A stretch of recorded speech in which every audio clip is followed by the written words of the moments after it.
Hello, and welcome to Recent Activity, your new favorite entertainment review podcast that attempts to cover every film, every show, all at once. I am your co-host, Andrew Morgan. With me, as always, he's got a bunker full of Duran Duran. It's Shane Beauregard. How are you, sir?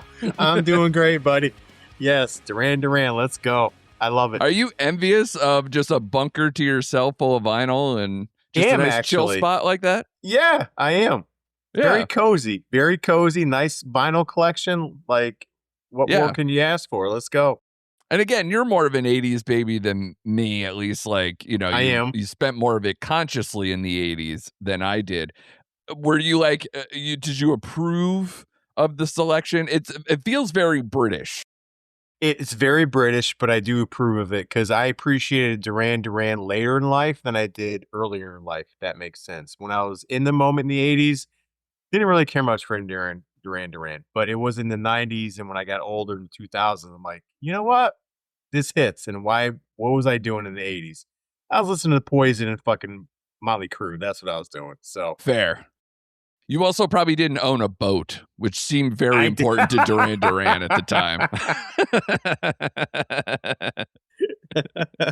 But I'm with you. I didn't know, honestly, because of my age, and this will show our age difference. I didn't really know Duran Duran till Ordinary World, and then they played it in this movie, which we will get to, by the way, everybody. We will talk about 28 years later, The Bone Temple. This is all very inside. Hopefully you caught it, and that's why you're here. But yeah, Ordinary World was the first time I heard them on the radio where I was like consciously like, oh, this is Duran Duran. Yep, me too. Interesting. Like that's where I started getting back into them. Like I've heard the earlier stuff when that popped in the early 90s because that was a later release from them. I'm like, oh, okay. And then you hear more songs from them like, oh, okay. Yeah. Like, yeah, let's go. I'm not afraid to admit that I like Duran Duran. Yeah. And Girls on Film, you know, like that's that is exactly what all your heroes looked like, even the men. Oh, yeah. It's a perfect song for the 80s. But great to see you, buddy. I know, you know, we've had a very busy weekend. You know, it's snowing up by me. You know, we're in the dead of winter, but you know what makes it bright? Having a nice long weekend and ending it with watching 28 years later, The Bone Temple, which I did today. Very, very hot off my screening on that. I'm excited to talk about it. Later on, we will also talk about The Rip, which is the latest film from, I would assume, Shane's borderline hero in a way, Joe Carnahan, who has somehow adopted Frank Grillo as his personal, like his personal sidekick, whatever his muse, I guess, in recent years. Are you just more mad at, like, is your one gripe with The Rip that Frank Grillo was not in this movie? Yes, like, how is he should have been in there. Movie? Yeah, how is he not in this movie? This is a perfect movie, Frank Grillo. You know damn well that he was probably supposed to be Kyle Chandler's character. Yes, that's exactly what I was thinking. And you know that they were just like, come on. like either A, Frank Grillo was like, sorry, I have to be in Peacemaker, or it's, you know damn well if you put Frank Grillo in that role, everybody knows what the hell's going on. And in a movie where it can't be that obvious, I'm like, that might have been it. But that's exactly what I thought, dude. I'm like, Kyle Chandler's character is Frank Grillo. That's exactly it. Yeah. Oh, totally. No doubt about it. Yeah. It would have been glorious. But we will start up top here with 28 years later, The Bone Temple. This is the sequel to 28 years later, which came out last year and already teased this movie at the end of that movie. So it was one of those like, wow, I can't believe we're going to get a sequel, a second in a suggested trilogy of the 28 years later saga, all written by Alex Garland. This time switching up the director's chair with Nia DaCosta this time around. This is coming in as Spike is inducted into Jimmy Crystal's gang on the mainland. Dr. Kelson makes a discovery that could alter the world, or at least this world, because frankly, we don't know much about like what's going on. Isn't it like the virus has been kind of isolated to this area? Yes. Yep. Tough beat for rural England. You know, it's not great. But here's what's also not great, Shane. I want to get to like our feelings on the movie because that's what matters most. But of course, we have to start with the concern trolling, I guess, about this movie has an 81 Metascore. Okay. Largely being critically well received.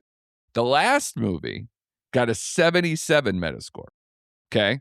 Those are excellent scores. Why did this movie make half of the opening from the previous movie? I have some theories. So just for everybody to see, 31.2 million right now, 15 domestic. I believe it did 30 million domestic in its initial run of the last movie. Why do you think this is? Because I have a few theories. Yeah, I wish I could hear yours because honestly, I don't know. It's not like it opened against any movie that was like popular or like it was going against another tough sled.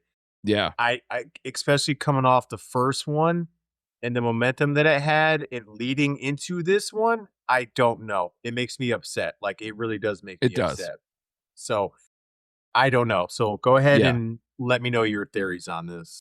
So my theory is that I think a lot of people went into 28 years later with a thought that it was going to be at least like mostly hyper violent or a certain type of zombie movie or post-apocalyptic movie. And I think you can say, because you've said it yourself and said it recently on the mics here in this show, that you felt like Aaron Taylor Johnson, once he was out, it was a very different movie. And it's definitely less violent and, more of a family drama of sorts, and definitely more about the world than, say, zombies or the action packed stuff. Feeling like the walls are closing in, feeling like the world's on top of you stuff. That was mostly in the beginning of that movie and not towards the back end. But I will say that I thought the balance was really well done. I really liked the emotional stuff and the mother stuff and all the stuff with Spike that you absolutely need to where this second movie ends up. But I think a lot of people might be like, oh, well, if they're just going to rope a dope me again, I'm not in for it. So I think there was a little bit of that. And then going from Danny Boyle to Nia DaCosta might have been like, all right, well, if they're just passing this off, it's kind of like when Right. you're watching a second season of a show you really liked with a different showrunner because the first showrunner didn't have the time to keep doing it because it's like, somebody really big. It's like, well, that's not great. Yeah. So I think, and especially if somebody, looks at Nia DaCosta's CV and thinks the Marvels more than they think of Candyman, well, that's not Right. great either. So I think there's a little bit of that, maybe a little bit of like waiting to hear good things. So I'm hoping that it has more legs next week and the following weeks. But at the same time, I don't know. I think those are lame excuses. I don't want to like champion those excuses because I really like the first movie and I think this movie is that kind of like on the same level or a little better. But I was just very upset about like, God, I hope they didn't take all those things to heart and avoid going to the movies. I think that's No, ridiculous. but I agree with the first theory you have. Like maybe because it was like a little bit of unbalanced and it got more to the family drama and it got more of a slower burn once Aaron Taylor Johnson got off screen. Maybe it was like people, like you said, don't want to be rope doped, but the way the movie ended and set itself up for the second movie, it's like, come on, man, don't you want to see what is going to go on with this weird troop of Jimmys? Like, Yeah, you would think. right? So, but it's upsetting that, and I'm hoping the good word and good reviews and the good positive stuff coming out of this weekend propels them to a better second weekend. I'm hoping so too. Because let's get into it, man. I mean, this movie from the get knows what it maybe needs to do because it immediately gets into a violent scenario, gets into, a zombie attack and resets everything. And then of course this movie, Jimmy's Jimmy Crystal, what is it? Sir Lord? Did he give himself Yeah. multiple kind of Yep. titles in this? Especially the son of Saint Nick, Saint as we Nick, will old get Nick, into. old Nick. Old Nick, excuse me. You're right. Not Santa Claus, the devil. Sorry, everybody. Yeah, old Nick, his gang, the fingers, it's all very creepy. Like Yep. the with the wigs and the tracksuits and everything else is just off the chain. And I think this movie, if I was to say, if taking what you said from the last movie, if you were like Aaron Taylor Johnson made everything so you loved the first half maybe more than the second half, I would say if there's anyone on the planet who thinks the second half wasn't like amazing comparatively speaking to the first half of this movie, I think this movie just ended better. I don't want to Mhm. say like I didn't enjoy the first half. There's a lot to work with. But that second half is something to behold, and Ray Fiennes is the reason why. Yeah. Oh, absolutely. Absolute, dude. I love, capital Love, this movie. Mm, Love this movie. I love the dynamics between the Jimmies, and you get the Ray Fiennes character, the Dr. Ian with the Alpha. I like how they blended both of those, and when they came together in the third act, are you kidding me? Like, sure. that whole Iron Maiden scene at the end just blew my it was Oof. so great. It was so Yeah. great. And Yeah. I love Spike's journey with the other Jimmy Inc., I think her name was, Yes. who Yeah. they bonded and she took care of him. I liked that dynamic. Like, Jimmy Crystal was just so good on screen. Like, you wanna like him, but inevitably, he's, like, just not a guy to, like, root for at all. 'Cause at the end, with their what do they call it? When Charity? you yeah, the charities. It's Yeah. like, Oh boy. good lord. I mean, that Yeah. whole scene in the barn with that family, like, unbelievable. So, My God. Yeah. you want to think he has a good place, especially when he was talking to, Ian when he first arrived there, and I'm like, "Alright, like, we can get behind him, like, he's not totally crazy." And they're like, "No, he's totally crazy, like, he's Oh lost yeah. it." Yeah. But, like, that whole dynamic between the 2 storylines you have going on, I bought into, I loved it, like, the first act was great, the whole in the old amusement park or water park with Spike and how he becomes part of the Jimmies, and then Yeah. just everything from there, just loved it, loved it. I mean, I can't say enough, dude. I was into this movie it's so freaking much. Like, I mean, there's a couple questions like in the third act, like, do we know like he would really recognize Spike through the baseball glove mitt? I couldn't Probably. recognize Spike. I had Yeah, that thought. yeah, probably not. But I'm gonna buy it in this scenario because they had that connection from the first movie. I'm gonna bypass that. I just thought that was great, dude. I'm in love with this movie. I'm It's so much better than the first movie, and, you know, hats off to Nia DaCosta in this movie because she just slam dunked this stuff. Like, she slam dunked it. Cinematography, the pacing, everything was beautifully shot.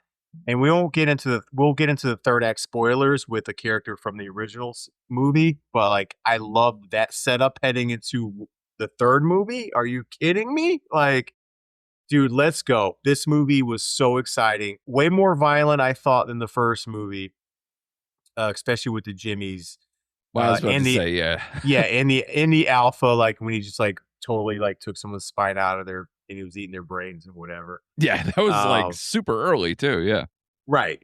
So we'll get into, like, what the doctor how he kinda, like, cured, quote, unquote, "the Alpha," which I think more or less in my mind, he's a hybrid now. Like, he's not fully cured, but he's cured enough.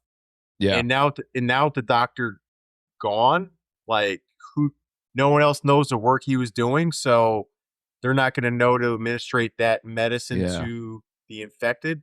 Did you have that Right. thought? Yeah, I mean, somebody would have to.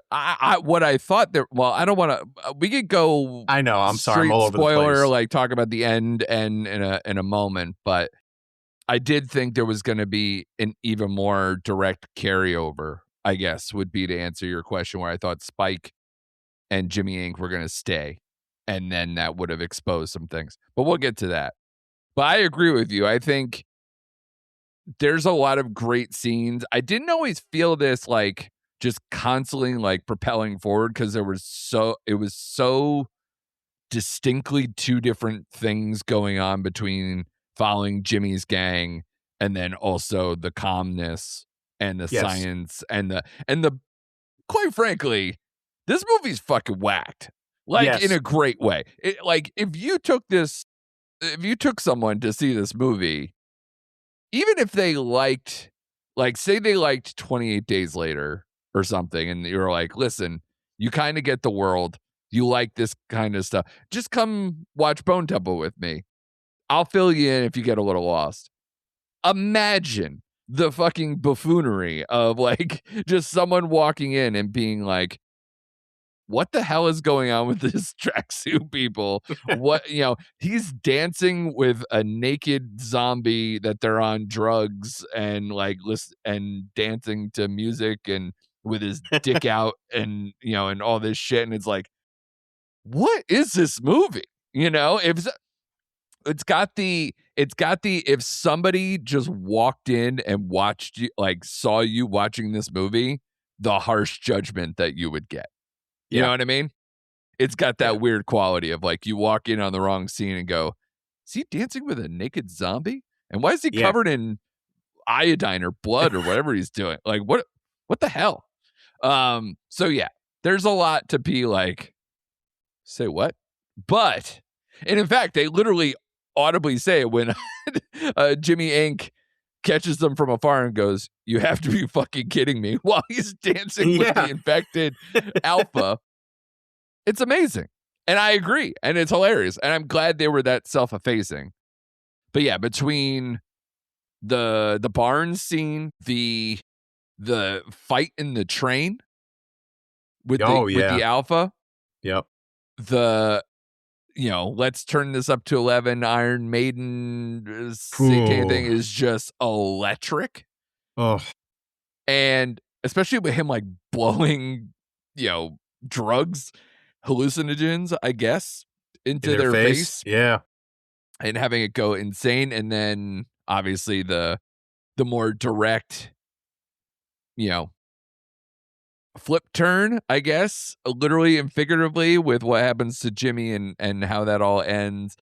And then obviously an extra with, like you mentioned, somebody coming back into the series and seeing where that's going to go.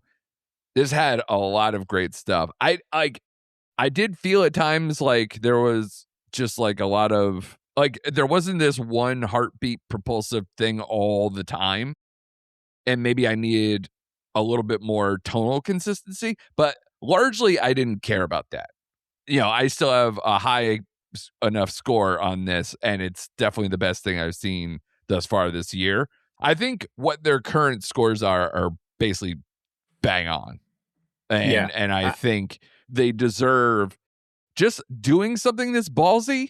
And again, that's also the reason why I'm so mad about the box office, because if this compromise, like if there's an issue where the third one now won't exist, like I don't know what I would do with myself. And I'm not even like this huge fan, but it's like it's got me and I want to Yeah. know. And you can't tease such a big return without, Third. like, does that have to swirl around to get people into this freaking movie and back into this franchise?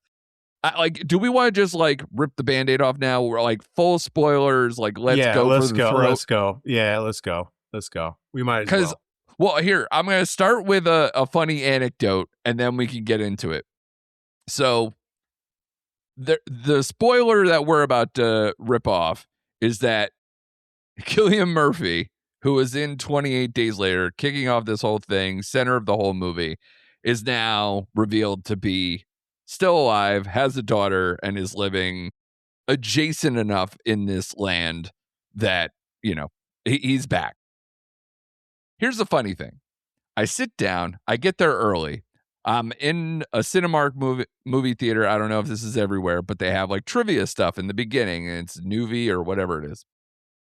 And their trivia question is, what actor returned to a Oh role in no. 28 Days Later, The Bone Temple? And I was like, what do they No. mean return? Like Ray Fiennes? Like what are we talking about? I'm like, there's multiple returning people. Sure as shit, they say Cillian Murphy. And I'm like, that's Wait. not in the trailer, right? I'm like, they wouldn't do that if this is the last thing of this movie. They wouldn't put that in the trailer. There's no point. And so I was like, did you just literally spoil the third act reveal Oh, they sure in a did. trivia thing at the movie I'm at? Wow. That's Wow. terrible. That's terrible, dude. I can't believe they did that. It's unconscionable. Like, Yeah. those people should be fired. So anybody out there, if this happened to somebody else, I want to hear it. So please send us the comments, because I lost my mind once I saw that. I was like, wait a minute. I wasn't supposed to know that already. What the hell? Yeah. I was so mad. Cinemark, shame on you. Oh, so ridiculous. That is just, it's unlawful. That people should be beaten. But I will say, like I said, so many great scenes. I'm into this world. I want to know what happens to Spike and Kelly. I want to know how that's going to now interact with Cillian Murphy and what he's kind of doing and what his life has been like since he's been out here. So for if this doesn't get a third movie, I'm going to be apoplectic, because there's no way I can't just be like, wait, what do you mean we're not going to get that? We better get that, because again, like you said like 5 minutes ago, like I wasn't the biggest fan of this franchise, but I'm hooked in now. Like the first they made movie a smart decision to make Yeah. this a trilogy after the everything. first movie was good enough. Now this movie has me sunk in. It has his claws Yeah. in me, and I'm like, if you do not give this a third movie, I am going to go bananas, because I Yeah. need to know what happens. You know? Yeah. And it's like you said, like, I agree, like, this movie had two different tones to it. It had the tense, crazy, frenetic Jimmy stuff, which I loved, but then it, like, let you slide back into, like, the crazy alpha Dr. Ian scenes where it's Yeah. like, it was too, but I loved how it went back and forth. It's like, I got tensed up, my heart rate's racing, and all of a sudden it's like, oh, he's dancing to Duran Duran with, Yeah. you know, he's taking his shirt off and he's going bananas, and it's weird. Like, why would you take your shirt off and dance half naked with this zombie guy? Like, Yeah. but again, it made sense. It worked. It worked so well in this movie where it just kept you go like, and the high highs and like, oh, that's weird. That is really weird, but it worked. Right. So the third act was bananas. Yeah. Like the whole Iron Maiden was. scene. That's one of my favorite scenes in the movie I've seen in a the Yeah. whole pageantry of him in the fire suit with Right. like doing and even Jimmy Inc said, you know, she's like, you put on a really good show. Like, Yeah. Yeah. I'm like, yeah, like you did, man. Like it was awesome. It reminded me of, like, you know, because it comes out of left field, because that's one thing about this universe. The world is kind of just gone. So electronics and things like that, like none of that stuff exists. So it really pops when you see a guy have the ability to kind of put all this together in this theatrical kind of way, to be so over the top with a musical accompaniment that has a voice thing to it, has a voice intro component and all that. Like, that's incredible. Who else could pull off both sides of the equation more than Ray Fiennes? To be like, Nobody. he could be the empathetic doctor, the smart, intelligent, calm, but also just a little squirrely, and also have the kind of charm. I don't know. You just believe that he could do every bit of what he's doing in this movie. Well, And I because think there's not many people who can. because this movie shows you like he's been so isolated for so long that you can tell he's kind of losing his mind, right? Like it showed pictures of his Yeah. family, like Yeah. when he was younger. And I think it shows you he wanted that connection with the alpha. Like he just wanted a friend. Like he just wanted to not only try to cure him, but like just have someone to connect with, because he's been so alone the entire time. And like Ray Fiennes, like just amplifies like this feeling you have for him, because you can tell he's like lonely, sad, but then he's kind of like nuts, and that goes to like how isolated he's been. Like And the So he conversation with Jimmy is the second level of this. Yeah, yeah, you can tell he's like, yeah, this is where he's at, man. He's been in his bunker for God knows how long with little interaction. And it makes you feel for him. Like I felt for him. Like I finally got, because remember the first film, I was like, why does he just kill the alpha instead of like blow dart him all the time? That was Right. my Yeah. thought. Like, but now I know why. Like it made sense. And I just love that connection between the two. I really did.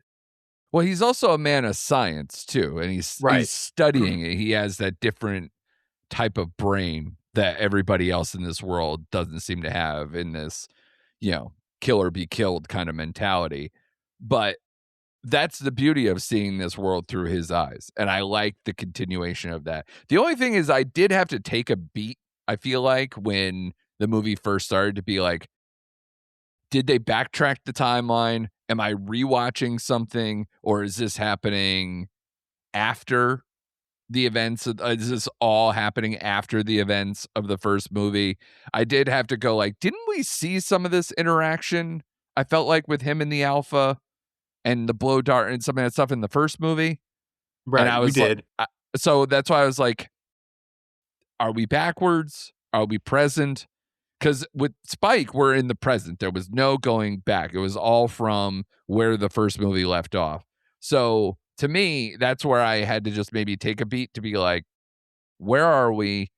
Because I want to know when the alpha and all this stuff is going on, that when Jimmy's gang comes into the equation, that I want to know like we're in stride now versus Right. this happened in a different spot. Like I'm not going to see Jodie Comer. I'm not going to see anybody pop up that makes that like, are we going to rehash scenes or anything? And they didn't. Good for them that they didn't like really flashback anything, you Right. know? Now, did you think though, let me get back to the barn scene real quick. The redhead who got away. Did you think she would come up later in the movie? Because I did. I thought somehow, some way we would see her later in the movie. But I mean, listen, they we played it never. perfectly to be like, I thought Spike was going to get away with her. Yeah. And instead, they actually did it perfectly, where it was like, show that not everyone is going to be your mom, dude. Like, Yeah. this world is not going to protect you Yeah. But I on all thought for some costs. reason she would pop in later in the film. She never did. And I was okay with that, by the way. Yeah. I mean, I don't see what purpose she serves if she's not kind of Right. protecting Spike in a way. And then that takes away what you do with Dr. Kelson later. Yep. So again, they played it perfectly. They get Yeah. it. And again, it was a nice reminder to Spike, like, you're on your own, dude. You got to figure this out. Yep. And it makes him have still like a closer relationship with Kelly Yep. too, as it Yep. goes on. Which I So really like that character, by the way. I really ended up liking I Jimmy do A. too. It's weird. She looks like a young Emily Blunt. She does. I was She like, really does. I'm like, did her and Krasinski have a kid like 15 years ago? Like, how old is this kid? But I love the look on her Yeah. face when Ray Fiennes was like, "Here's my last act. You need to like sacrifice Jimmy," and she had that Yeah. smile on her face, like she was ready to go. And he Yeah. even pointed out, I was like, like calm down, like you've been on this for a while, like, Yeah. whatever. I just love that mother cub thing that they had together. Yeah. And an Alex Garland script without like teetering into, you know, jumping on the religious bent and Yep. and all those things. It just had to happen. And that is such a Alex Garland way to end it, having an upside down crucifixion of a Yeah. Satanist killed by an atheist doctor in a world like this. So absolutely. Yeah. Yep. Wonderful stuff. Although him seeing the alpha with the horns Yeah. afterwards, I was like, that's a little like hat on a hat, but it was still kind of funny. Yeah, yeah. I at first when that scene first happened, I'm like, okay, it's a little too much on the head. Like we get Yeah. he's a Satanist, we get this and that. But then at the end of the day, he's strung upside down, he's losing a lot of blood, whatever. He's hallucinating. Yeah. I- it's a very minute little detail, but I agree with you. It's Yeah. like, do Again. we need to see Yeah. him with the horns on? But Yeah, it's kudos to the alpha nitpicking again for showing his schlong throughout the whole goddamn. constantly. I was so happy when he was eating the blackberries and he had that little thing on his waist. I'm like, all right, we covered him up. Yeah. Awesome. Yep. And Nope. then Went that right lasted back like, to. yep, that lasted 5 minutes.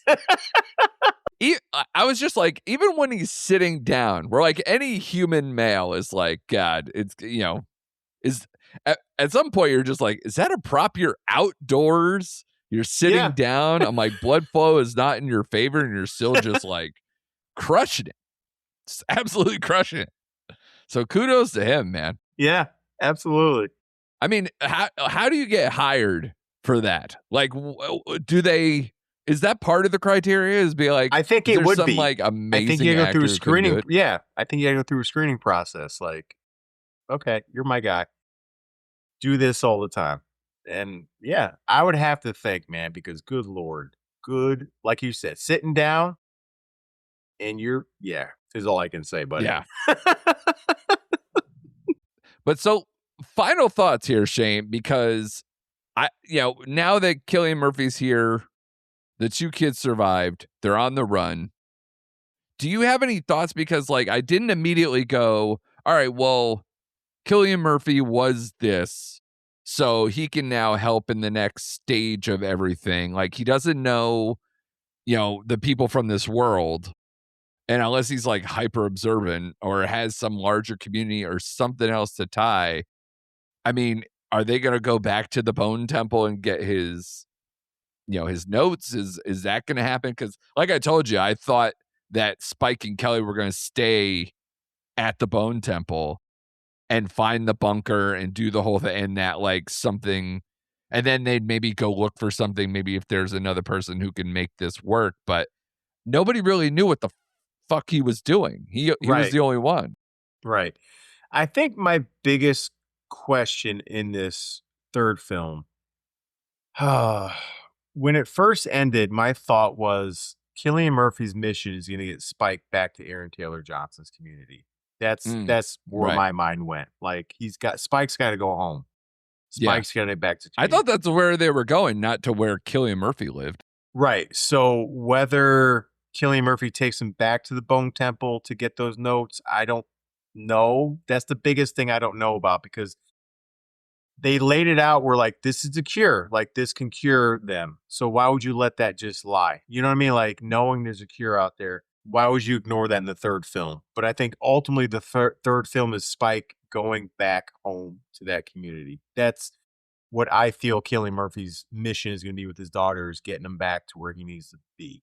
Now, whether they again find the notes, get the notes, do whatever, I don't know. Do you Yeah, think there's a the whole alpha knows enough, or is like that no. he might stay at the Bone Temple, and then that eventually comes around? It could. I'm very curious on how they're going to settle that. You know what I mean? Because um, that's a big nugget to lay out there. You know what I mean? That's a big piece to lay out there. So I don't know how they're going to handle that, but I'm excited, man. Like I am so. Now, do you know who's going to direct the third film? Because I honestly, was literally just looking this up as we were talking because I do not know. And I wish they would have like a date or something to tell me that this is still going to go forward.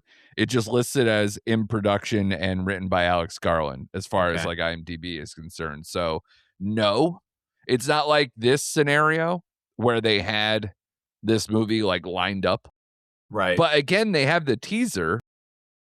right. Oh, I don't know. Yeah, I'm hoping it goes back to Danny Boyle or Nick. Nick DaCosta. Like this was a Yeah, slam I'm dunk fine for with her. Like I said, I'm either. fine. I'm fine either way. As long as Alex Garland wrote the script, I'm good either way. Like, but there are so many questions, but there's so much excitability heading into the third film where I'm like, Right. all right, like I'm ready. Strap me in. I'm ready for the ride. Let's go. Yeah. God, they just need to make an announcement. I I just know. need to hear from them. Listen, I know it's only made $30 million so far, but like there's got to be something to where we're like, we made this amount of money on this budget from the first movie. So there's like a little bit of like, we have some extra, change in the couch. So Yeah. let's make this third one because people will show up at least like to be a completionist. Mhm. I feel like that has to happen, but I It be need an announcement I do sometime too. soon. I do too. Dying to see this 3rd film, man. I know. So Yeah, yeah. would you end up grading it? I gave it a 4. Ooh, okay. I I'm never sure, given a 4. and you're Yep. listen. I can hear already in your overtures and your happiness here that it's going to be higher than me, and I assume, given your track record for the early going here already, where Primate got 3.5 or whatever you gave it. So listen, I know that you're at least in 4.5 territory. So did you give it the full 5 or no? No, I gave it a 4.5. Okay. I gave it a 4.5. It's Yeah. between a 4 and a 4.5, and I'm gonna bump it up because how much again, just I loved every aspect of this movie. So for me, this is again, we're early in the year. We're mid-January, right? But golly, this is the best film so far of the year. And based on what's coming out in the next couple weeks or month or two, it's probably gonna stay there for a little bit, man. Right. I'm like, listen, the Ray Fiennes scene, the Iron Maiden scene is gonna stick with me for the life of like this. That's how this movie is going to stick in my brain for the rest of my life. Like I'm just gonna like when I close my eyes, I'm gonna be like Ray Fiennes with black eye makeup, you know, with Iron Maiden going on and just the candles, the fire, the whole thing. Like it's gonna stick. Like this movie has that imagery.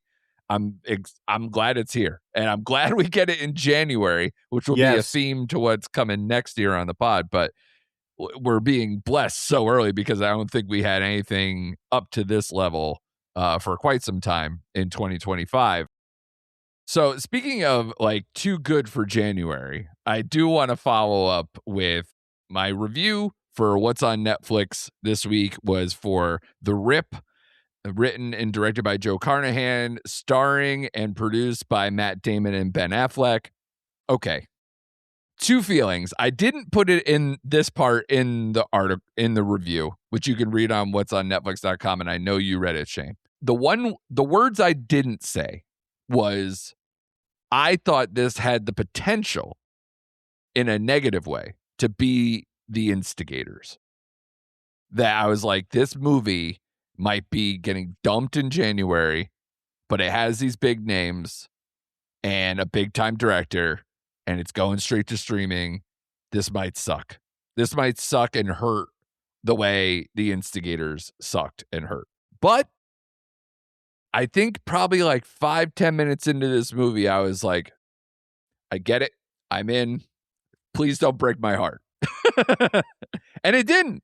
It was a very solid, well written, like kind of mystery who done it version of an act like a crime drug, dirty police story that I found very watchable and incredibly entertaining. So I was so glad that this movie didn't suck. But one of the first things that I did was I sent you a message going, this is as you written all over it. Yes, you did.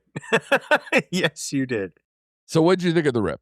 I loved it. Like, I loved it. I took my pants off during Yeah, I this. told you this is Yeah, a Shane Pants Off movie. in my bed, I took my pants off. Good lord. Yeah. This movie made me mad in this aspect because it's like, Netflix, why can't you put more of these Netflix movies out? For the love of God, Mm, like, put more of these out. Especially, like you said, in the month of January, like, where, like, movies go to die. yeah. And again, when you said this movie's coming out in January, I'm like, "Oh, man." Like, oh. But, dude, this movie hit me on so many levels. And one, I'm a Joel Carnahan fan. Like, I just am. Boss Level, like, you name it. Narc. Yeah, Narc, Cop Shop. Like, I'm all about he has a very stylistic way of shooting films. Is he smoking aces too, I think? Yeah, he is smoking Yeah. aces, Yeah. absolutely right. Yep. So, like, for me, this hit all the tones, and it was gritty, it was dark, it was well written, it had, like, you guessing, like, what is going on, and the performances between Damon and Affleck, this is where I wanna see them together, like, this is their bag, and to me, as good as Matt Damon was, as like, oh, he's the bad guy. Like, oh shoot, no, Affleck to me stole this movie. Well, this is the movie you want to see Affleck in. That's why I gave him the MVP, and that's how Yes, I explained it. Like, this is where he's the gritty South Boston fuck you character that you're just like, yeah, I want that guy on my dirty police movie. yeah, and you hit the nail on the head. Like, this is him in his bag. This is where I love Affleck, dude. But the whole cast, Steve Yeun, uh, Kyle Chandler, the cast was terrific, and it just like Yeah, again, just this movie's really just one location. It's in the house, and it's so pretty much. gripping and so tense, and it's like, oh shoot, like it had me going, dude. Like it was so smartly written. I loved this movie. Loved it. Yeah.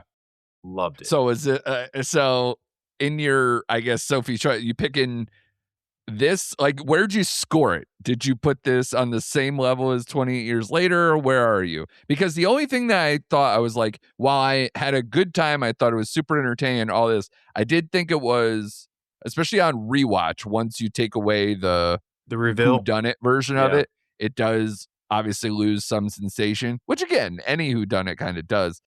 But even on the rewatch, I was still very entertained. And especially when you're looking at how they shot certain things, how they played up the mystery, when Affleck knows stuff, when he doesn't know stuff, when everybody who gets involved when. There's still a little bit of mystery and a little bit of intrigue in terms of how they set it all together. So it still does hold up, but that's why I gave it a 3.5, Yeah. because I was almost ready to give it a 4, but I was like, it's a little simple in certain ways, and I thought, that the mystery is more of Right. the meat of it.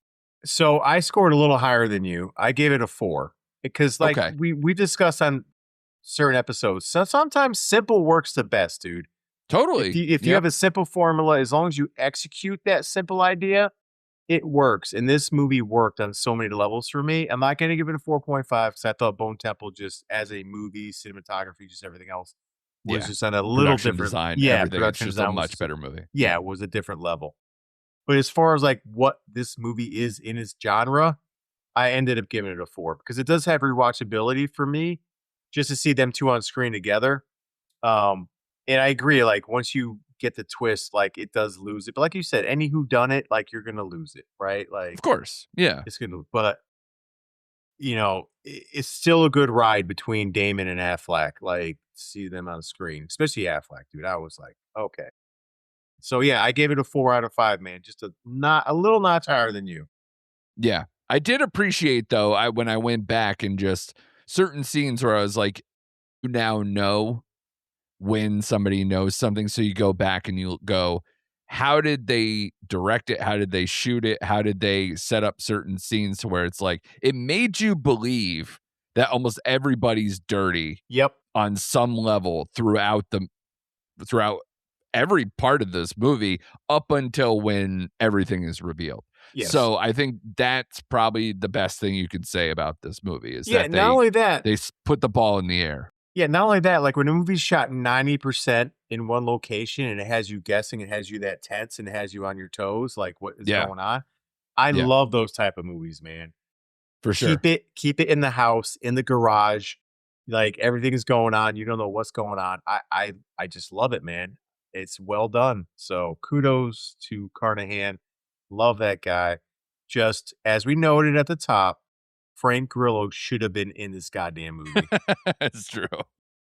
And kudos to hoarding abuelas because they're the real heroes in this equation. So I'm glad to see it. But one thing I did want to follow up because you did say it is I want to defend Netflix a little bit from what you said.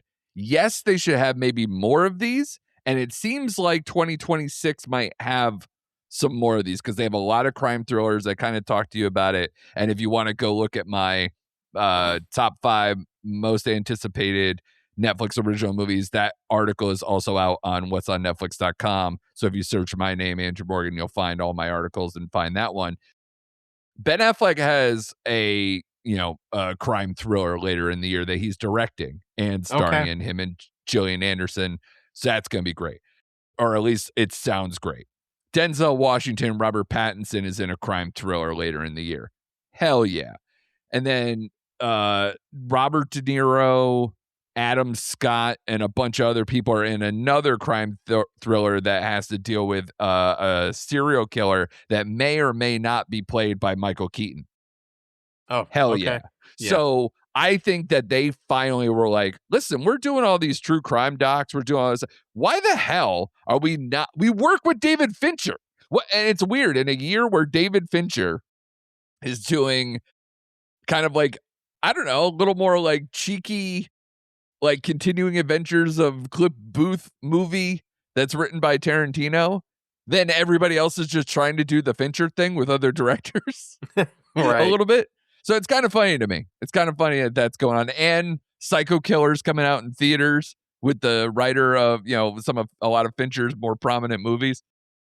It's hilarious. It's hilarious that everybody else is just kind of doing Fincher except Fincher. So anyway, and to add to that point, when I was looking for like comps to put, because I always like to say, if you like this, then you'll like The Rip. The recent examples that you could pull out in the last 5-10 years, a lot of them are Netflix movies. Because I was like, all right, well, if you liked Rebel Ridge, then you're coming to this movie. If you liked, Triple Frontier, you're coming to this movie. And you put Narc in there as well. Yep. Right. Well, that's, you have to do the throw. But this is literally probably the succession, like where Carnahan's level is now in terms of what he makes.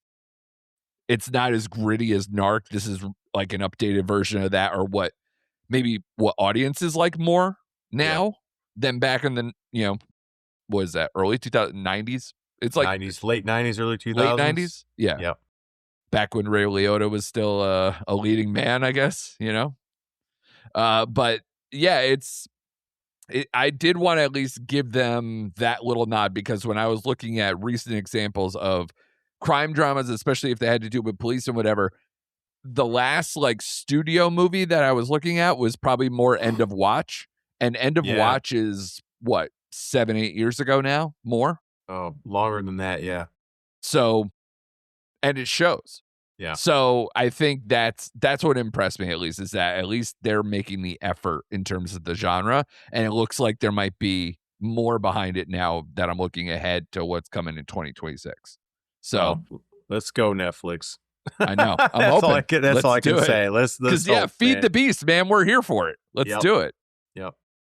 But you also have to feed our beast, guys. Thank you guys for watching this video. I hope you enjoyed it. If you're listening on the audio, thank you for that as well. Subscribe so you don't miss any future episodes. We probably have a lot of TV to cover next week, because we didn't talk about Hijack, and we love that. I want to talk about that. We also have a new Game of Thrones show. I know it's not really Shane's bag, but I did watch, so I want to talk on that as well. And there's so much going on. So definitely stick to this channel, stick to this feed, however you want to say it, at Recent Act Pod on the social feeds. Be sure to do that. I don't know if Shane has any solo missions that he has sitting in his bag, that he's going to put out some solo videos that will go out to either the YouTube channel, Instagram, or both. So do you want to tease something for the people or no? I do. I'm working on my His and Hers solo mission. Okay. Excellent. Great. With Tessa Thompson and John Burke now, who is like my Frank Grillo adjacent. I was about to say, yeah. So that is my solo mission, and that'll be coming out midweek this week. Perfect. So absolutely subscribe to everything we got going on, whether it's the socials or feeds and everything else. That is us. And we appreciate you for listening. And be sure to come back next week for more recent activity.